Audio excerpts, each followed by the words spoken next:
Bismillahirrahmanirrahim. Assalamualaikum Ananda Soleh dan Soleha. Selamat pagi, apa kabar Ananda hari ini?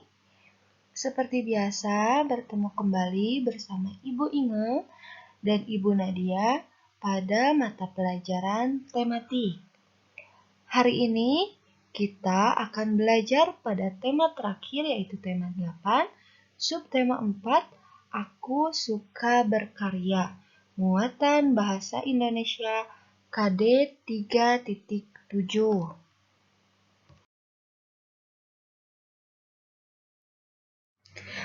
Ananda semua, minggu lalu kita sudah belajar mengenai rambu-rambu lalu lintas. Hari ini kita akan melanjutkan materi mengenai menjelaskan makna arah mata angin. Arah mata angin adalah panduan untuk menemukan atau menentukan arah. Arah mata angin dapat digunakan pada peta dan denah. Kita dapat dengan mudah menemukan tempat pada peta atau denah dengan petunjuk arah mata angin. Untuk mengetahui arah mata angin, kita dapat menggunakan bayangan, matahari, atau kompas.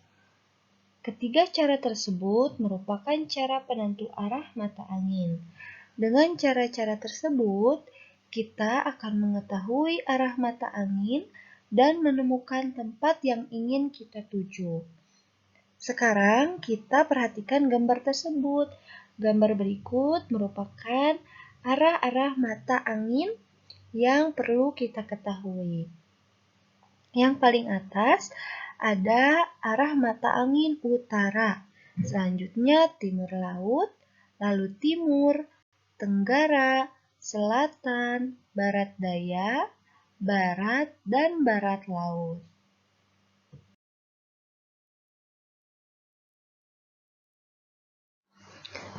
Selanjutnya, menentukan informasi tentang arah mata angin. Agar kita tidak tersesat saat melakukan kegiatan di alam bebas, kamu perlu keahlian dalam mengetahui arah mata angin. Salah satu alat yang dapat digunakan untuk mengetahui arah mata angin adalah kompas. Dengan kompas, kita akan mudah menentukan arah-arah yang akan kita tuju. Selain menggunakan kompas, kita juga dapat menentukan arah mata angin dengan menggunakan arah terbit dan tenggelam matahari sebagai acuan. Nah, silahkan kalian ingat-ingat arah terbit matahari dari sebelah mana dan tenggelam matahari juga dari sebelah mana.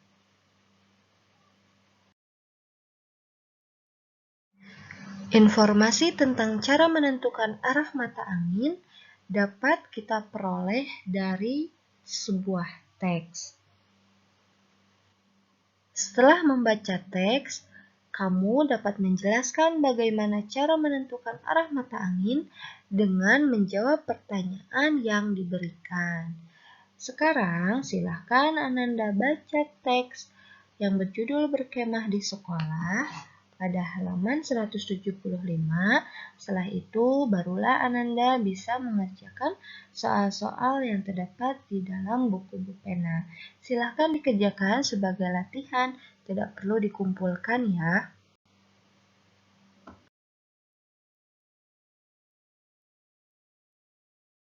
Setelah itu menuliskan informasi berdasarkan gambar denah.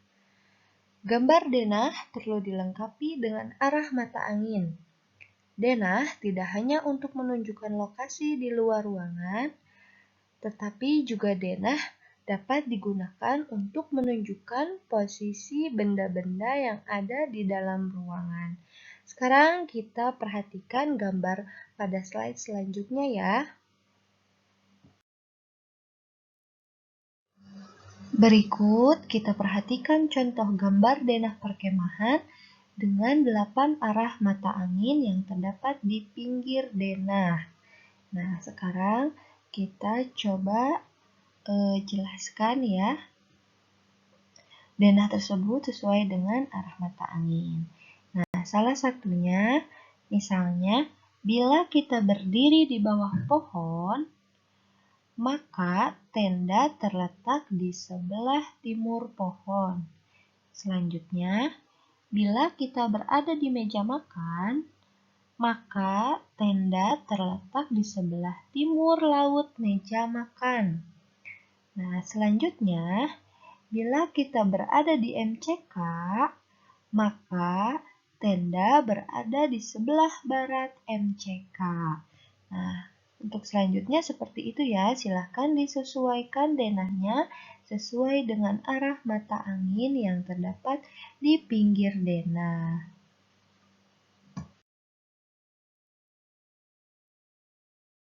Setelah itu, menuliskan kalimat petunjuk sesuai dengan denah.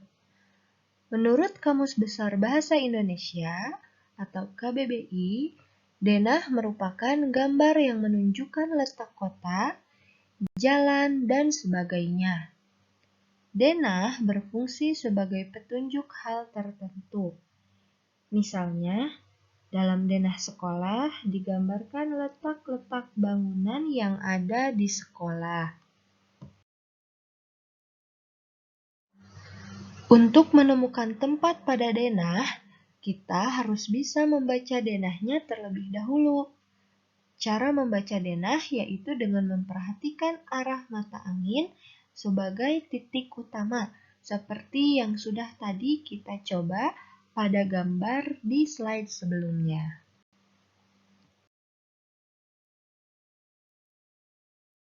Setelah membaca denah, kita dapat menuliskannya dalam bentuk kalimat.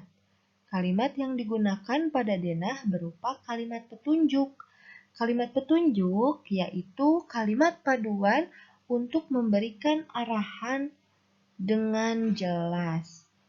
Contohnya, nah kita sekarang buat contoh kalimat petunjuk ya. Contohnya, ruang UKS berada di sebelah utara kantin sekolah. Nah, misalnya seperti itu ya. Atau misalnya, ruang kepala sekolah berada di sebelah barat ruang UKS. Nah, seperti itu contoh kalimat petunjuk.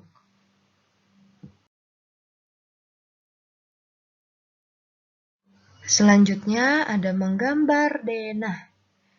Ayo kita ingat kembali yang tadi sudah kita pelajari pada slide sebelumnya. Denah merupakan gambar petunjuk untuk menemukan letak suatu tempat, jalan, dan sebagainya. Denah biasanya dilengkapi dengan arah mata angin untuk memudahkan kita menemukan tempat atau jalan yang ingin kita tuju.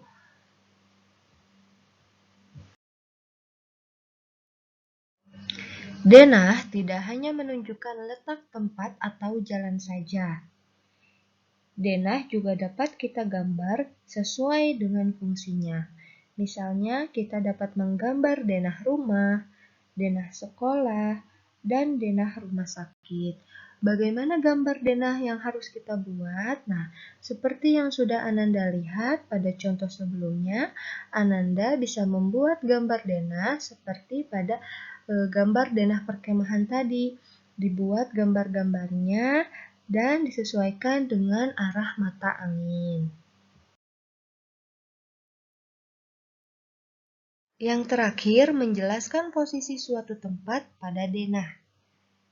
Denah diperlukan jika kita ingin pergi ke tempat yang belum pernah dikunjungi. Fungsinya agar kita tahu arah dan tidak tersesat.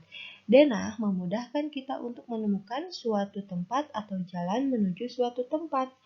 Untuk membaca denah, kita harus memperhatikan keterangan dan gambar dalam denah dengan teliti. Sekarang kita perhatikan contoh denah dalam buku pena 187.